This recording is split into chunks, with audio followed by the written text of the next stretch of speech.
Hi, I'm Vinay Bayar in conversation with Amit Chatterjee. Welcome to The Missing Link with Amit. Today, quick part topic is gender equality and women's safety. Amit, in today's work culture environment where women's safety has become a big concern, what is your take on that particular topic? Yeah, it's obviously, I think, a highly discussed topic and highly concerning topic, both. And you don't have to be a woman to be concerned about it because your daughter can be a woman, can be the woman in the workplace, or your sister could be, if you're very young, still a Gen Z, you could be a mother. And the question is this, that see, why do we talk about women's safety and not man's safety? Obviously, because probably the woman is more vulnerable, right?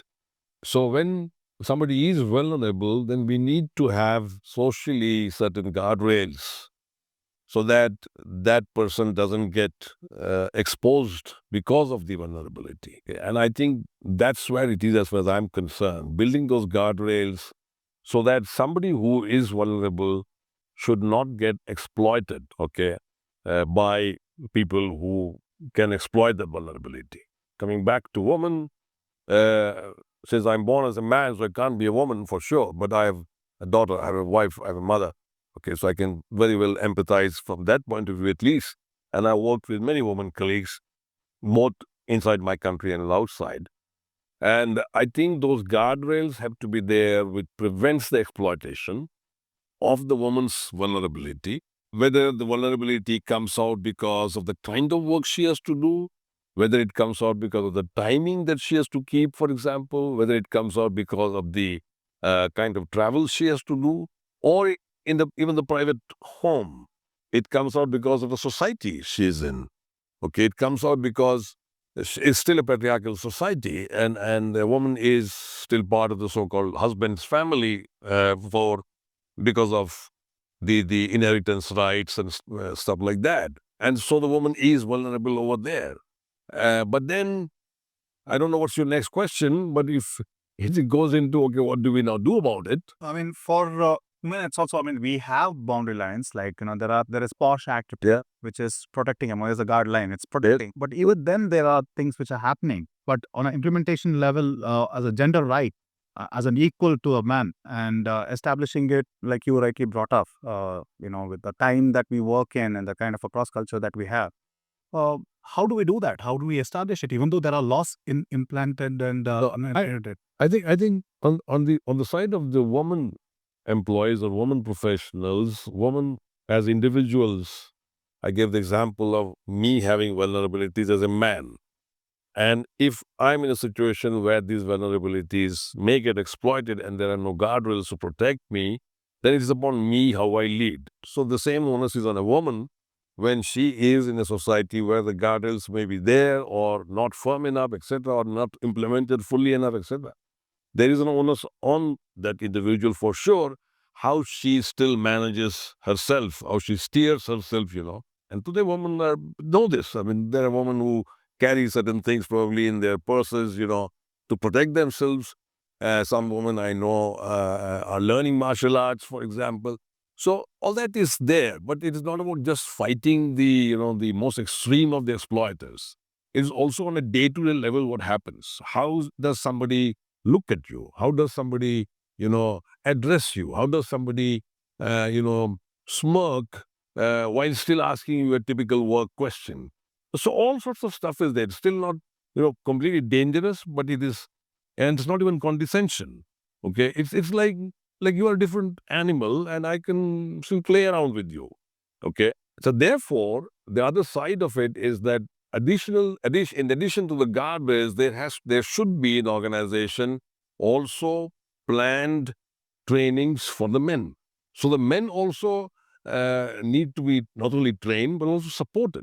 See, we should not forget that the men are coming from still, you know, the families where still the habits are coming from the strong remnants or definitely a lot of remnants of the medieval age, where the woman was considered to be somewhere, behind the doors of the pardas or whatever it is.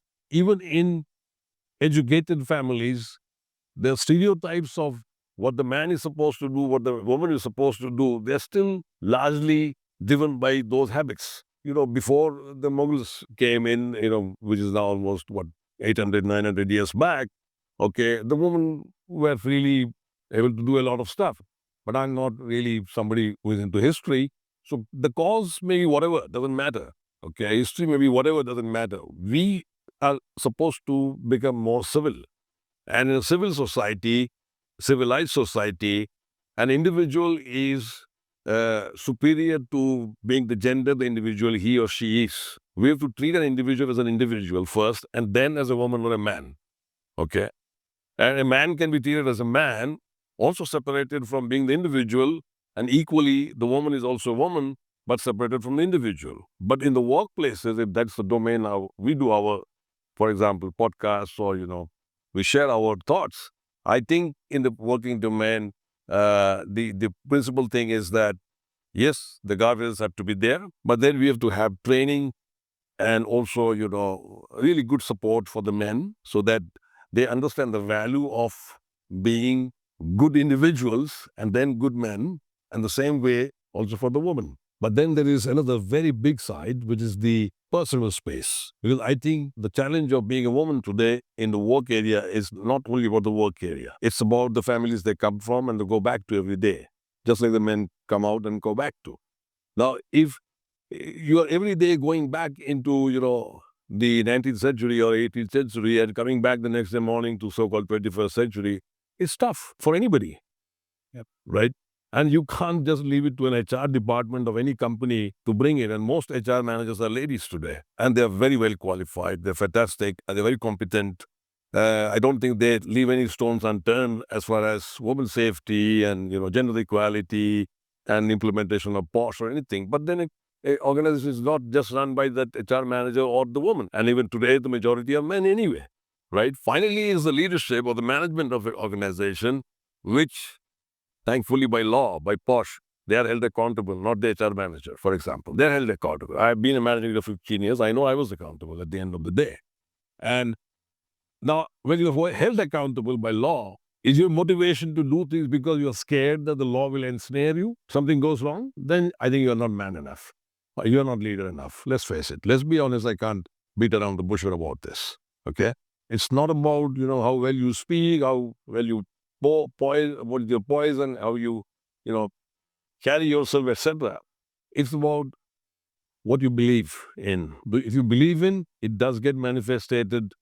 Not only your behavior, it gets manifested in the policies you make, you sign off as executives, and when you also monitor the execution of them. Do you do any compromise in your quality management system?